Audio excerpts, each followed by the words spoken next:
One. Okay, folks, thank you for joining us to the New York State Association of Counties first ever Lunch and Learn focused on artificial intelligence. My name is Stephen Aquario, and I'm the executive director of NISAC. And on behalf of our president, the Honorable Ben Boykin from Westchester County, welcome. Before we get started, I want to talk about what we're trying to accomplish today. NISAC was created 100 years ago by a group of county officials, and we are in our centennial year this year, by a group of county officials who wanted the opportunity to learn from one another. That was our main purpose in creation. They knew that they were tackling many of the same challenges in their counties, and they wanted to learn how their colleagues in the other counties were addressing those very same challenges. And that's what we're here to do today. NISAC has served that role for the past century, and today's Lunch and Learn is an example of how we continue to do so. So here's what we're going to do. We have some county IT experts and a practitioner from the National Association who will talk about the opportunities and the challenges of deploying what's known as AI, or artificial intelligence. Then we're going to open it up to others, to you all, who may want to talk about what they are doing, what you are doing, what you're seeing, what are some of your questions, comments, or concerns. Then we'll take questions from the attendees and invite county officials to answer those questions or talk about their experiences. So we'll be together for about 55 minutes or so. And I'd like to first welcome our first speaker, Rita Reynolds. Rita is the CIO of the National Association of Counties. She and her team at NACO created and staffed the first ever NACO Artificial Intelligence Exploratory Committee, of which I'm a member. We've explored artificial intelligence all last year on this committee. For over 1 year, we looked at the deployment and the use of artificial intelligence in various counties around the United States. We visited leading artificial intelligence companies in California, Silicon Valley, and various think tanks, and we learned what was happening in these labs, and more importantly, in the county labs or operations. Rita will talk about what we learned and what came out of that Artificial Intelligence Exploratory Committee. Rita, I'll turn it over to you. Welcome. All right. Thank you so much. It's a pleasure to be here today. And I really am looking forward to doing this overview for you in the next 15 minutes or so. I definitely have a lot of material that we can cover in the future. And I know that you'll have additional conversations and presentations with your other activities and events that are coming up. What I'm going to do today is I'm going to spend some time on the landscape from the federal and the state perspective as well, and then from counties. And as you know, things have definitely evolved, excuse me, at the federal level, and you hear a lot of what's happening in the news. There are implications and executive orders that pertain to AI. So I want to spend a few moments about that, and then I'll go into some other details. Basically, over the past couple of years, there was an executive order in place under the prior administration that had some pretty specific directives to federal agencies on developing their list of different applications and solutions that maybe already were using AI and generative AI, and then also appointing a chief artificial intelligence officer and some other more specific rules and guidelines when it came to working with third-party providers like our AI partners in private industry. And so that order has been rescinded. And along with that, there was also a follow-up artificial intelligence order that replaced that and basically has a different directive to the federal agencies. And they're going to be collecting feedback from the federal agencies on their current efforts and initiatives with AI. And out of that, I think we'll see finally a bit of a different direction from the federal perspective. We've also, NACO has been asked, along with a lot of others, to comment on some additional perspectives that may influence what goes into that final executive order, but we don't know for sure yet. As you know, the landscape really does keep changing. So it's important to keep that in mind. And also, there's another component to this that will directly affect a number of counties, and it has to do with the energy component. Operating artificial intelligence in the background, in the infrastructure, takes a lot of computing power. And so looking at the other executive order on American energy and how that will affect the growth and the use of artificial intelligence in the industry, as well as in local government, is yet to be seen. So stay tuned on that front. What's important to know is that on our legislative priorities at NACO, we have a brief specific to artificial intelligence. The QR code you can see on the screen there, and it will take you to more details on that. But basically, regardless of where the federal government is headed, NACO is still hearing from counties and still committed to responsible AI. And what that means is that you're approaching AI, or we're approaching AI as we know it to be an industry changing technology and tool, but also doing it in a responsible way. And I'm going to explain what that means here in the next slides.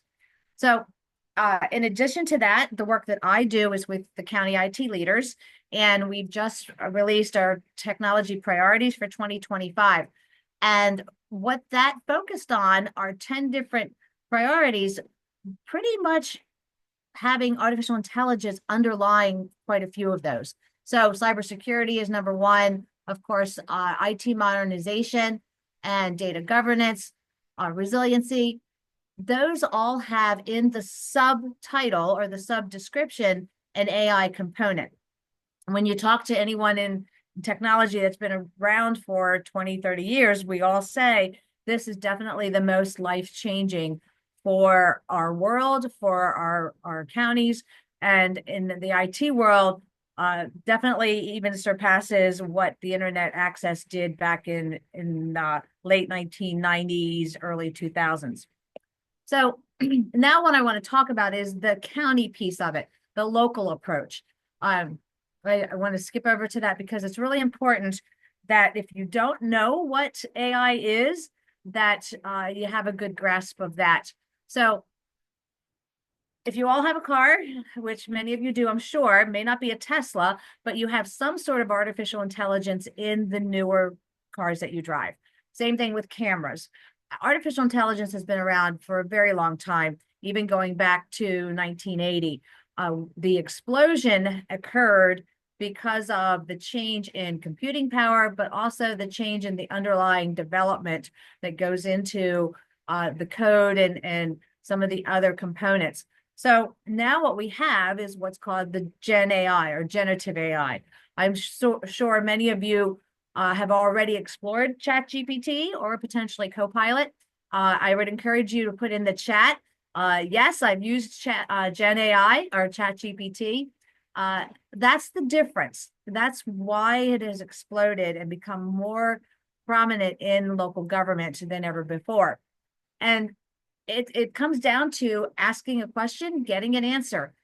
Someone has said, it's really Google and Bing on steroids.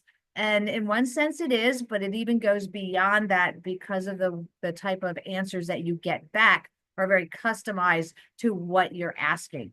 I was working on something earlier this week, and I took an article and I wanted to summarize it into PowerPoint slides, uploaded it into chat, and did both. I did Copilot and ChatGPT, and it did the set of slides for me. I took a survey results, and as you know, when you do a survey, it comes back usually in an Excel spreadsheet type format, and I did the same thing. So the opportunities with generative AI to be more productive and focus on the higher level thinking are phenomenal. So I don't go into a lot of details today, knowing that we have a short amount of time, but definitely wanted to make sure we laid that groundwork. Like anything, there's challenges and there's opportunities. And I would be remiss if I didn't speak to the challenges. It comes from accuracy of your data, of course, security and privacy. When we were talking earlier about the China-based chatbot called DeepSeek, and who's going to have access to that data. And so many of the counties have been blocking access to that because of the fact that it is China-based. So security and privacy are at top of the list when it comes to implementing responsible AI and responsible generative AI.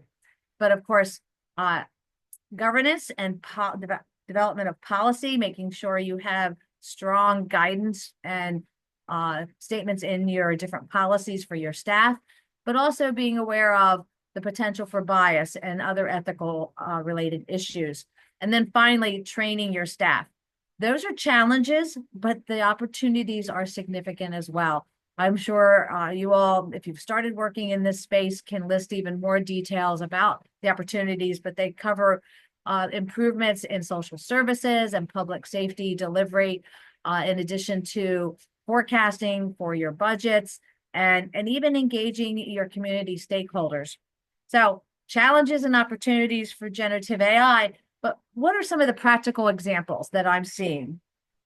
Chatbots. I'd be remiss if I didn't talk about chatbots.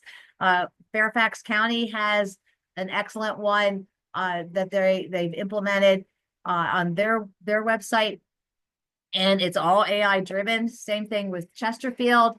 How do I apply for a marriage license is the example that they shared with me. And they tested them first. And these ones I'm sharing with you are based on curated information or files, not necessarily on everything that is on their public website. Same thing with Montgomery County. They had what they call Monty, and now it's Monty 2.0. And if you go to their website, they actually have a really nice video that explains how they address the accuracy. And so we know that that's a challenge for sure, because there's a lot of information that we have on our websites that might not be current, and that can create some consternation and some difficulties when you're building a chatbot. Some other use cases, as I said, chatbot at the top, but also permitting improvements when it comes to engaging with your residents. From the public facing perspective, think about board meetings and meeting minutes and agendas. I can't tell you how awesome it is to have a Teams meeting with our IT standing or our other policy steering committees, and then hitting the little button for Copilot, and it summarizes the meeting minutes pretty good. You still have to have a human in the loop. You still have to review it. From a data analysis perspective, decision making, especially in the area of finances and budgets and forecasting, lots of time goes into putting together forecasts based on prior budget data. And the AI tools can assist with that. In the IT world, I'd be remiss to not mention the improvements with cybersecurity monitoring and code writing, which can be used to help modernize your legacy systems. Public safety, cameras and drones we've had for a while, but now with the new developments with AI and generative AI, even more significant improvements in that area, especially with officer accessing data and traffic control. And finally, just one more in my list, human services, documentation, knowing what caseworkers, how much time they spend doing documentation after out in the field visits. So that's just a short list of some use case examples to whet your appetite if you haven't already started exploring in this area. What I want to do now is focus on the AI County Compass, that toolkit that's available online at the NACO website. The QR code is here. And as was mentioned earlier, Steve was on that exploratory committee. A lot of work went into this document to help give guidance to local government. There's 4 areas that I'll touch on that we covered, 4 work groups. So policy was the first one. It definitely important that you put together a policy, or at a minimum, guidelines. We know sometimes policy can take a while to create, but guidelines can be done pretty quickly. And giving your staff the guidelines that they need to use AI and generative AI responsibly. Doing nothing is probably not the best idea, because I can assure you somebody in your county is already using the tools. If you haven't asked around, you will find that there's at least a department, or maybe even 2 or 3. So it's important to also take a look at your procurement policies and know what you need to find out from the third-party providers. More details are in our toolkit. I'm just covering the high level right now. The second area was ethics, being fair and impartial and transparent, addressing privacy, of course, and accountability. With ethics, it's important that there's a human in the loop, not only with the accuracy of what you're getting out of the tools, but also keeping in mind that you're transparent and telling others, whether it's the media or your county departments, this is how we're using generative AI or AI in the process that we're talking about. So definitely don't want to forget about ethics. Applications, as you can imagine, has to do with the development of the solutions. And this can get a little tricky, because your IT staff can definitely start developing chatbots or other types of solutions. I've talked to a number of counties that are using it, as I said, to modernize. There's Microsoft Access databases and some of the older code, and what are they using it for, and what's the outcome? And it could be for a department. And so knowing the use case, and is it low risk or high risk? Productivity, meetings, and agendas, low risk. You get into anything with human services or criminal justice, your risk is going to go up. And so evaluating, do we do anything now? Do we wait? Or do we have a provider come in and tell us how they're handling it in that particular area? Knowledge is important. Finally, the last area I'll talk about today is with the workforce. You really need to pay attention to upskilling your staff. It's not just IT staff, it's staff across the board. I think on my last slide here, I mentioned the importance of upskilling staff and providing them with online trainings, which we actually have some trainings that we're making available, but also look at it as a multi-year career development path for your current staff. AI is not going to replace humans right now. I would say even in my lifetime, but humans with AI are going to replace humans without AI. So it's important to keep that in mind. As you go to hire staff, you're probably going to ask questions along those lines of, do you know how to use artificial intelligence? Do you know how to use Gen AI tools? So this is just a couple examples. We partnered with Microsoft on their digital learning platform. That's what that one link is about. Try it out.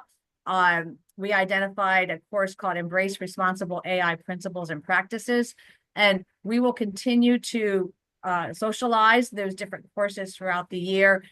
And as soon as we have it ready, we're doing some regional AI forums in person. That will be available to sign up for here in the next week or so. So I just want to end here and turn it over back to Steve. The important thing is that you're reading, you're learning, and you're talking about AI and Gen AI as a team within your county. So Steve, let me turn it back to you, and I'll see if there's any questions, or we can go right into Dan's. Great. Steve, before we continue, can I just make an announcement? So we're going to talk with some counties who have deployed AI locally, and then we're going to open it up for other counties to do the same, and then open it up for Q&A. But if you have a question on anything that anybody has said so far or will say, please write it in the chat area of your Zoom dashboard, and we will get to those questions before the end of today's Lunch and Learn. Thank you, Steve. Thank you, Mark. And sincere thank you to Rita Reynolds, the CIO for the National Association of Counties. Rita and Seamus Dowdle from the National Association really put in a lot of work, and I encourage our members to look at the NACO Artificial Intelligence Toolkit. Rita mentioned quite a few things there in that toolkit that came from that toolkit, and more importantly, the work from the exploratory committee, and just can't thank Rita enough and the work of the National Association of Counties on behalf of all the counties across America. So thank you, Rita. Let's go to Paul Lutwak, the chair of the NISAC IT Task Force, the IT director for Madison County, New York, the center of all things New York, Madison County. And I have heard Paul recently speak at the county attorney's meeting, and he did a fabulous job there. And thank you. Thank you for attending the county attorney's meeting, Paul, and thanks for sharing your experience today. We'll go to Paul right now. No. Michael, your phone is on. You might want to mute it. Thank you. Okay, Paul, over to you. Thank you very much, and thank you, Rita. One of the things I will say about our journey into AI was one of the very, very first things we did is we brought Rita to Madison County. We realized we needed people here. We had people that were crawling, some were walking. Nobody was running yet, but most people were crawling or just, I don't know, up on four legs, not even crawling yet. And the key thing for me and the leadership here was we didn't know what we didn't know.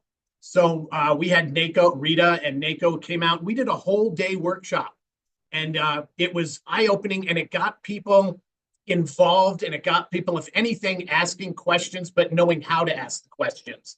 That's what was really important.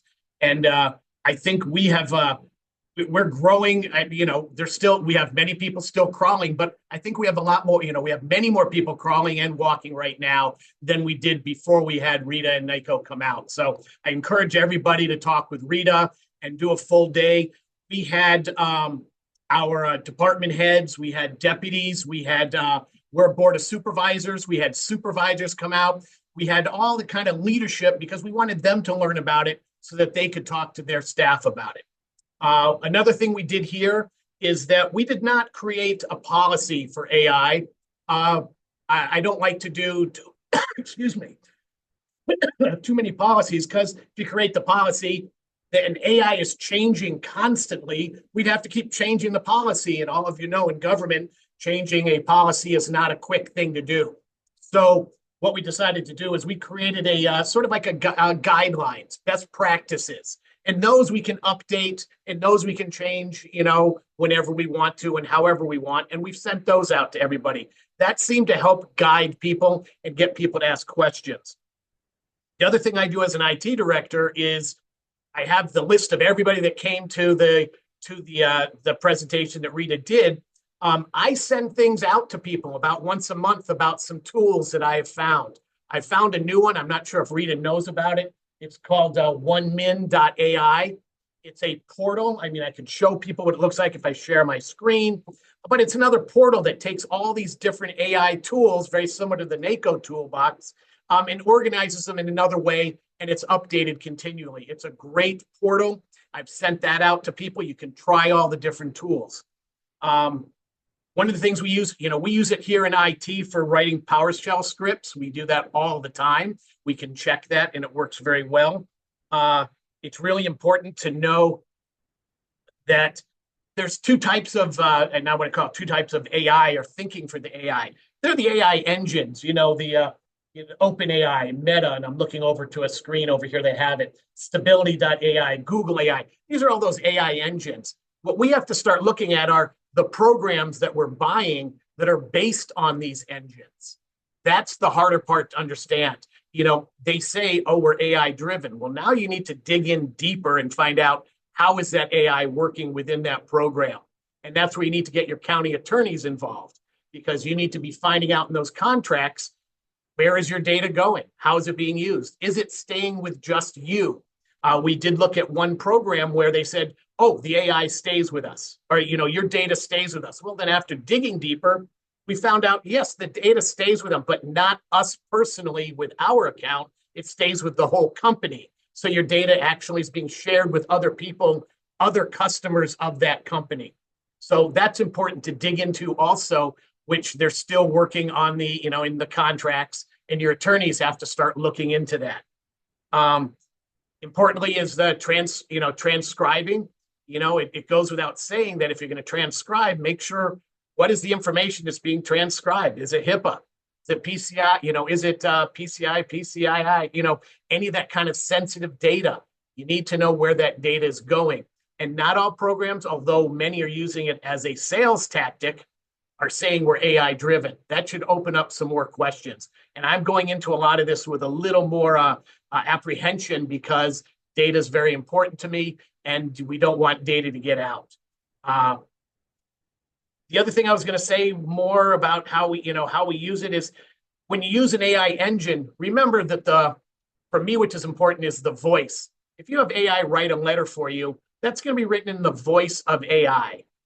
And my writing, when I write, I have a certain writing style.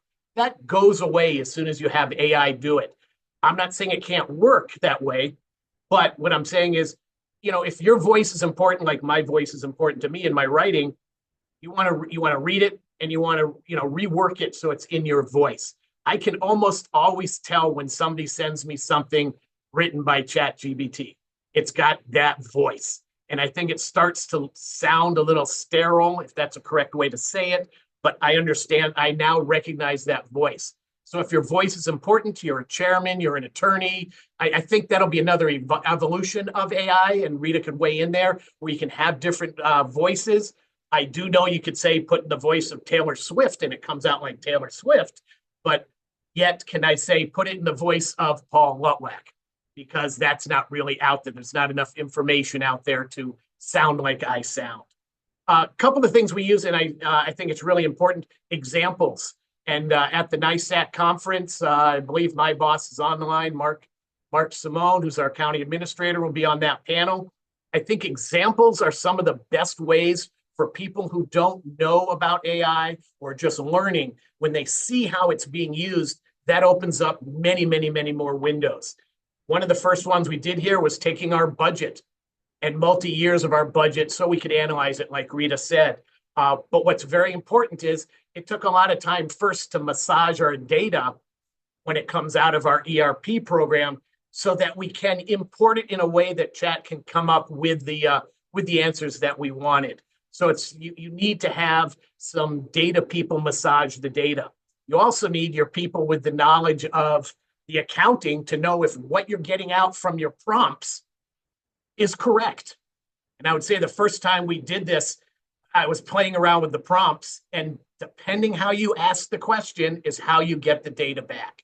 And just asking it with a tiny little difference, you get data back a little different. So it takes some learning about how to properly do the prompts and how to recognize the results or what you were looking for. And going back to either Rita said or Mark said, that the human aspect has got to be there. Otherwise, you're just taking what the program is spitting out to you. You cannot accept it verbatim. You have to have the human part of it to know that this is the correct data that you want and the correct results that you want. So that being said, one of the things we have done is we have set up a team account with chat. And thank you, Rita. I did get the taxes finally taken off of that. That took forever. But they have what's called a team account. And now you can have multiple people all working on a project together, and they can see the results and they can work together on a project. So we're taking that to another level, and that seems to be helpful. Once again, we're just crawling with this. And like I said, some people are crawling fast. I would say some people are crawling faster than others. We don't have anybody walking yet or anybody running, but we do have a lot of people using it. And I don't want to say playing around with it, but they're testing it. And maybe playing around with it is a proper word. And like I said, I'm going to keep sending out different tools and different tips as they come across. Maybe once a month, I'll send them out to our group. And I'm hoping that, we're embracing it. We're not trying to, we're not blocking it. Although we just today blocked DeepSeek to make sure nobody could get to it because our governor just said to block it.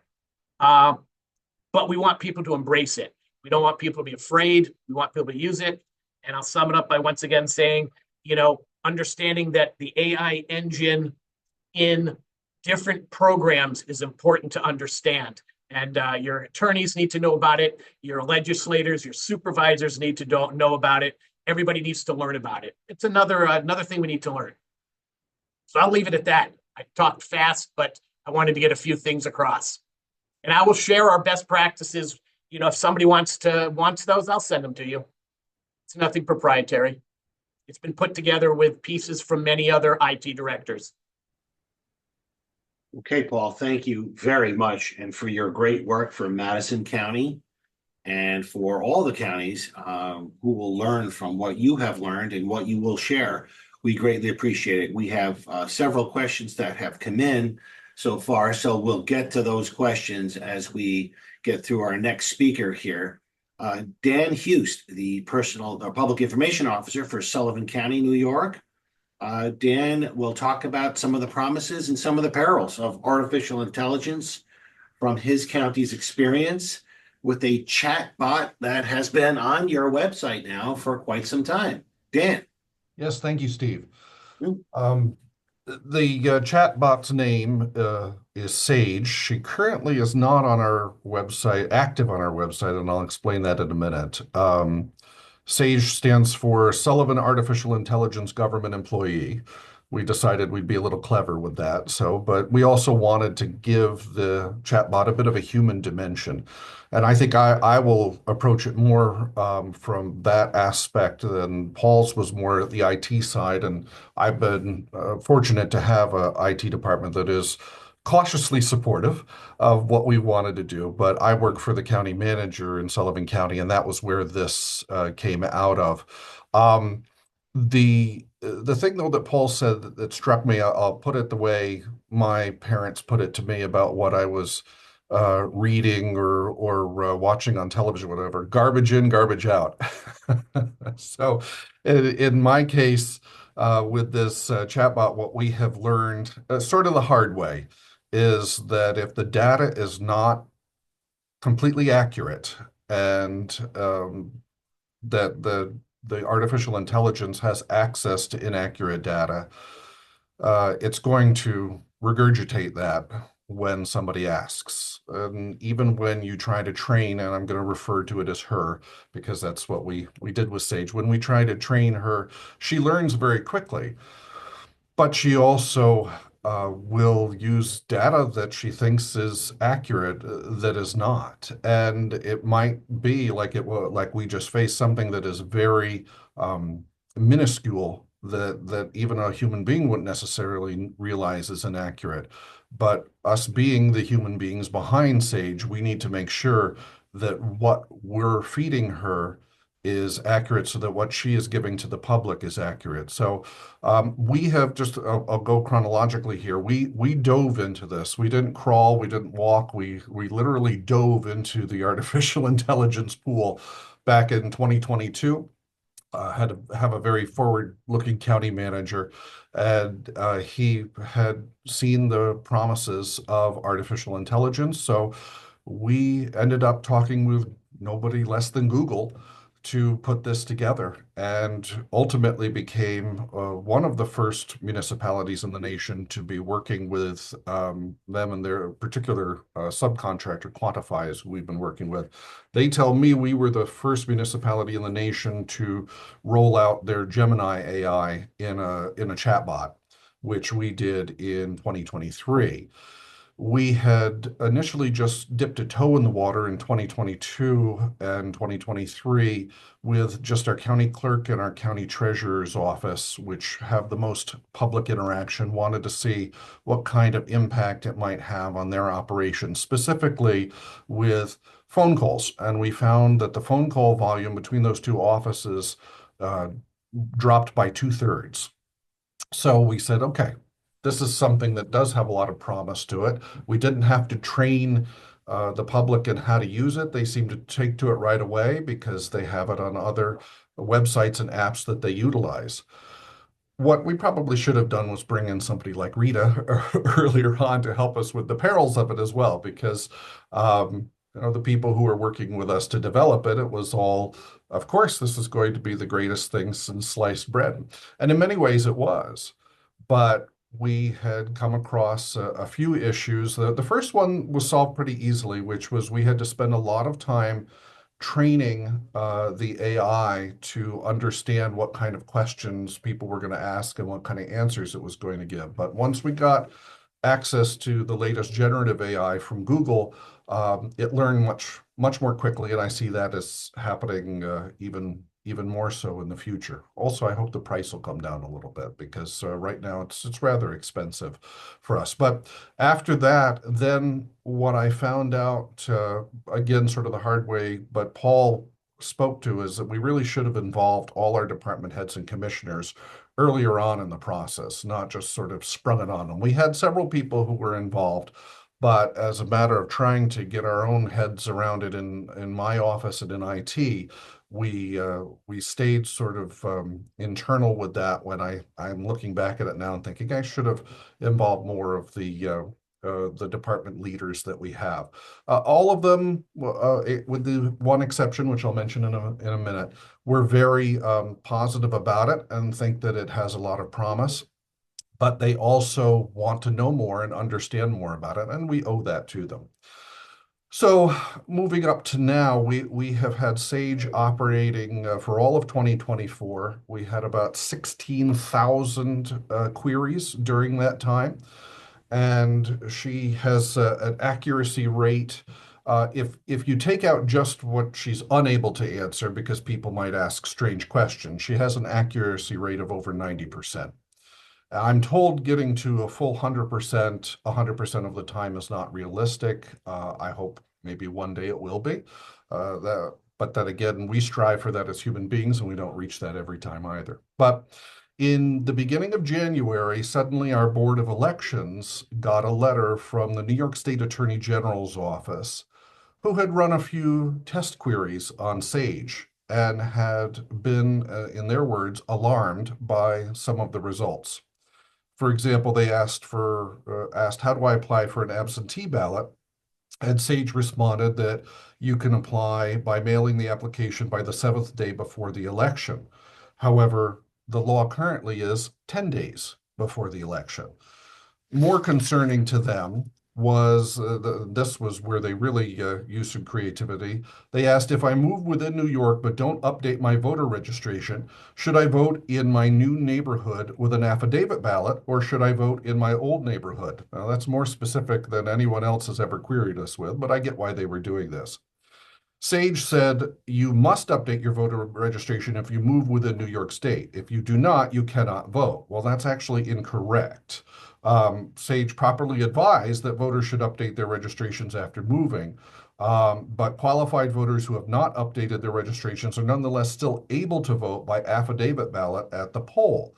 So we were giving information that the AG's office was concerned would infringe on people's civil rights, on their right to vote. And they sent us a very strongly worded letter. And as soon as we received that and understood what they were talking about, we shut down Sage so that we could work on her. And it's been approximately a month now that we have been working with our original developer, Quantify, Google subcontractor. The reason it hasn't she hasn't come back up as quickly as maybe any of us wanted is that we're going through now with literally a fine-tooth comb on our website to make sure that there's no outdated information. She was referring to, as a source, a ballot application that is sitting on our website but isn't technically available to the public unless you know the exact URL. It's not something you can get to by clicking around on our website, but because it's still sitting there, she swept it up when she was looking for information, and then she was using that as a source to give people inaccurate information, or outdated, really, information about elections. So needless to say, our local board of elections was not terribly happy with us, and we told them, listen, we're not going to bring her back up until we can figure this out. And at this point, besides updating all the information on the website, we also are going to put a virtual fence, if you will, around any election-related question, because we just do not want the AG's office coming back after us again. And where she will respond if anyone asks anything election or voted related, you need to contact the county.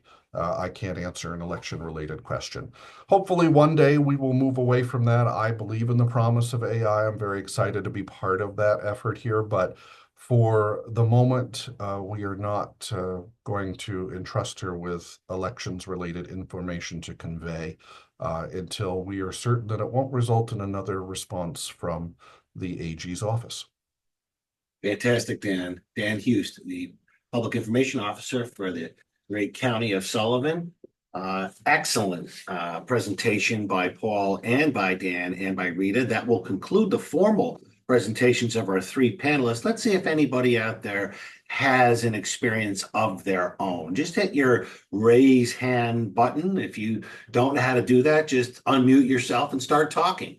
If that works best for you. Otherwise, raise your hand and we'll just pause a minute here and see if anybody has a story that they would like to tell in 60 seconds or so.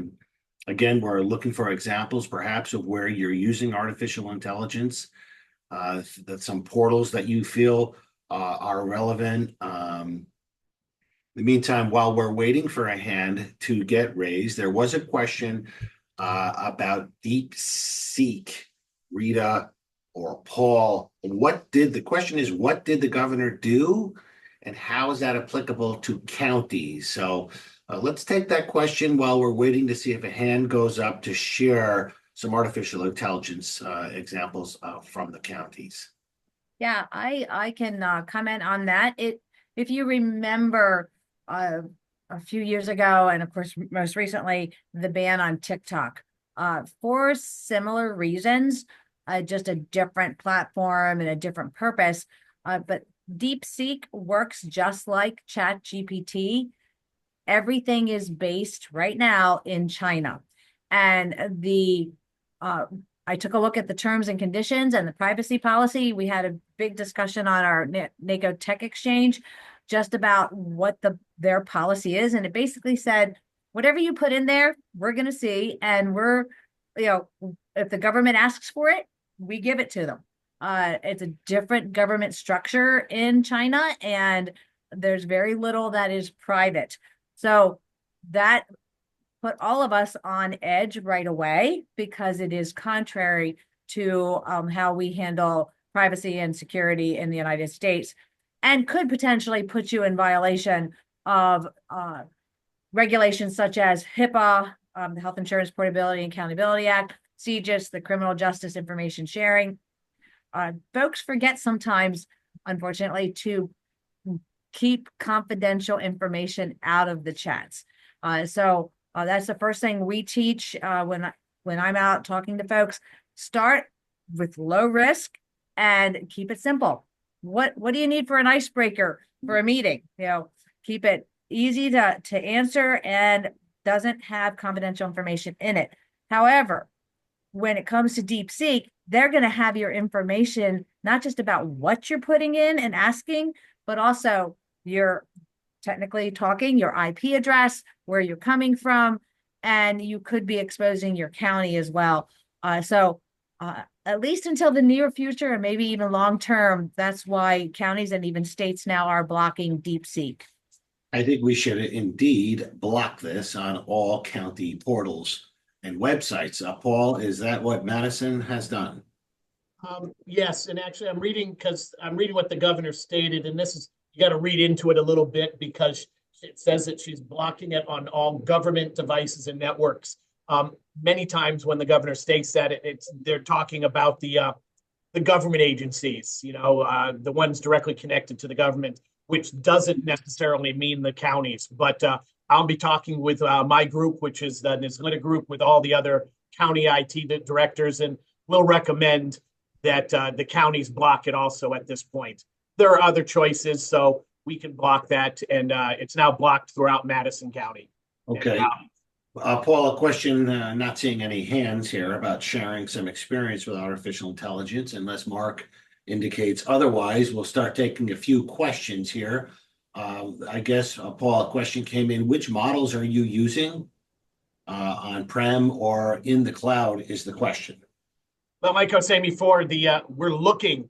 In fact, I don't think we have too many programs out there that we've actually bought. I believe that we have purchased Westlaw with their AI component. That took us a while. That was one of the first ones, looking into it, making sure our data was staying with us. That is one that we have purchased. We're using a lot of the free, like I said, we're using a lot of the free tools that we're getting through either the NACO site, and we're still really kind of just working with the AI engines, ChatGPT or Meta, those different direct engines. The programs that are using an AI engine behind them, that's the new area that we are looking at, and I'm crawling on that one. We'll be looking to NACO for advice. I'll be looking to StateRAMP, FedRAMP. Those are all the groups that need to get involved with this to help us understand how are these companies using the data and the engines that they're using. If you look at the small print, and that's why we all have lawyers, some of it really, they don't even know what it's not even written up in their language. So some of it's questionable, and like Westlaw, we dug into that for about 4 or 5 weeks before we decided, okay, this one looks okay, and we will use it. But still, understanding what Rita has said and everybody else has said, know the data that you're putting into it, and still be very cautious. I would add too, there are applications that you're already using that have even an underlying model that you may not even be aware of. And so like Adobe, for example, Grammarly, those were two that all of a sudden it just started showing up as you use the device or the application. LinkedIn, I will say, did a really good job with publicizing that they would start using AI, I think back in October, November, and you could opt out. And so that's one way of answering this question. The other way is that when it comes to Copilot, for example, it is in our Azure environment. And I know there was some conversations over the past week in some media about the Microsoft Azure environment and AI. There are specific terms and conditions. And when you are in your, as we call it, your Azure platform that's in the cloud, it is yours. And Microsoft is not taking your data and using it elsewhere or training its data. So the newest thing that has come out is the ChatGPT Gov version. And I'm still trying to figure out the difference between that and their team/enterprise. So some of the companies are very transparent about how they're using AI and generative AI. And then there are others where I don't think that the true understanding even filters down to the individuals that we interact with, their representatives. So stay tuned. It's definitely still a changing environment. Okay, thank you, Rita. We had a question that came in. What was the name of the portal that Paul mentioned? And it is in the chat there, the numerical sign for the number 1, then it's MIN.AI. Paul, what is that? Is that a portal that features several of the AI search engines for you to use? Yeah, we have a little bit of time, and I have the share here, which I do. Let me show you. I'll show everybody. Can people see this this page? Yes. Here's the first page when you get to it, and it's showing you all the different engines that they're using. And then they've taken all these programs and broken them up into categories.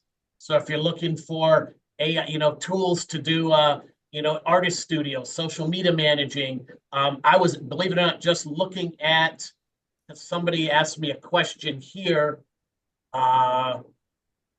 Or is it? Now I'm not seeing it. It had to do with the translator. They wanted to know what languages could you translate into. And I was looking up on here because I had it open. But you can see when you go into here, I'll just go into photograph. Here's, more engines that you can use. So it breaks it down to different tools within different areas. And you can get to them, in this AI for writing right here, for images, for documents. And that's where I was at. So you can see it breaks it down, and they add new tools in here at all times. They're constantly adding tools, which is really nice. Thank you very much, Paul. Phil Church from Oswego is asking, what is the types of people? So we'll present this to all the panelists. What types of people should be on a county-based work group to help develop what I'll say are guidelines and not policies?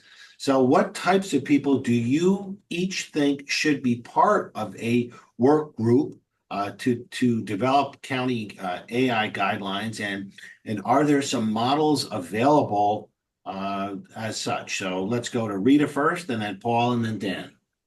Sure. The folks that come to mind for me are your HR person, your legal person, whether it's the county administrator or county solicitor, or county attorney, county administrator / chief of staff or county executive.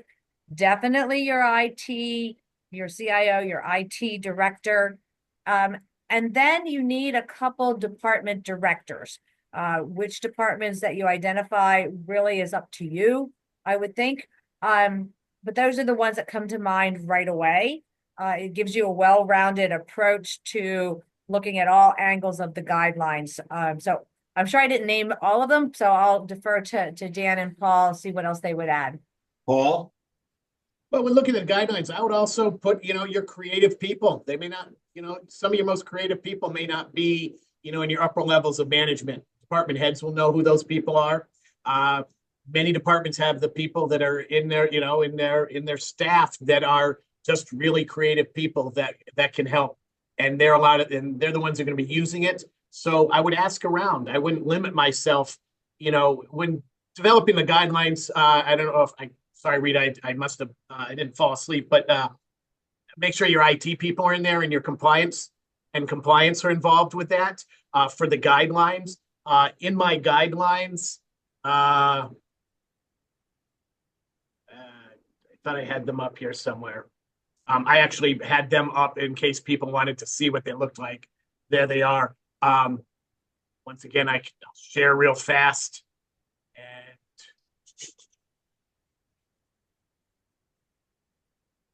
I think this says AI is a useful tool, correct? A lot of these are really basic. Seek assist, it's more to be curious and to protect yourself. Understand that the data that you're putting in, being mindful, just being very cautious at this point. And continuous learning. I put that at the end, and then also I got a misspelling there. If you're in doubt, don't use it, but ask questions about it. You got to be cautious, because I think what Rita was saying is that it's evolving all the time. We don't know everything, and not all of the salespeople either know about it or are going to tell you about it. We did have one software program where the salesperson was telling us one thing, but then when we got into their fine print, it was the total opposite. And that's just salespeople being sales. They either didn't understand it or they didn't want to let us know, but really the data was being shared with everybody in the engine. But they said, no, it was encapsulated just for the buyer. And it wasn't when we dug into it. So being cautious is very, very important. Buyer beware, caveat emptor, for sure. Paul, thanks so much. Dan, let's have you answer that about the types of people who would be involved in an advisory group. Ditto for what Rita and Paul said. I think I would just add, drilling down to that a little bit more. Find some folks, both younger and older, who get excited about this or are users of this, where they have already use these chatbots or AI tools for something that they do and have found it interesting. It doesn't mean that you can't have folks on that group who are going to be more holding you back a little bit, pulling on the reins. That's a good thing, but you also need to have some people who get excited about this. Because a lot of folks that you're going to be dealing with when you roll out AI are going to say, oh, how's this going to make my life more difficult or challenging? And in some ways it might, but when you have real enthusiasm behind it, when you have people who are champions for it, it makes it easier, especially with your elected officials. I'm not saying necessarily that you need to have any of the elected officials on the advisory committee, although it might be wise depending upon your municipality. But we certainly try to keep them in the loop as to what we're doing and why it's important to continue pressing forward. And when you have those enthusiastic people on the staff sharing that message, it just makes the process easier. I want to thank Mark Levine for suggesting this lunch and learn. And I have been lunching while I have been learning. We have reached our hour allocation here. Let me go to each panelist for a true 30-second final word. Rita, we'll go to you, Paul, and then Dan to conclude today's session. Rita. My final word is pay attention to those evergreen contracts, the ones that renew automatically, and have a list of questions specific to AI to ask your providers. And we have that available on the NACO Tech Exchange. Thank you, Rita. Paul. I would say, embrace it. Don't be afraid of it. It's going to happen. Know that it's already out there in many of the programs that you're already using.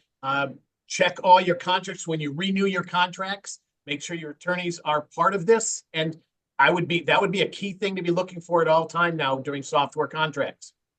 Thank you, Paul. Dan, last and final word. Get this document and read it. The one that Rita was talking about. This is the AI County Compass that has been of great help. Just feel free to reach out to your colleagues like we're doing here. Don't be afraid to ask. I felt very alone early on in it, and now looking at everybody who's just in this meeting, like you're not really alone in tackling this. There are people out there willing to help. You need to be willing to ask because we're all sort of going into this at the same time. Okay, Mark Levine to close.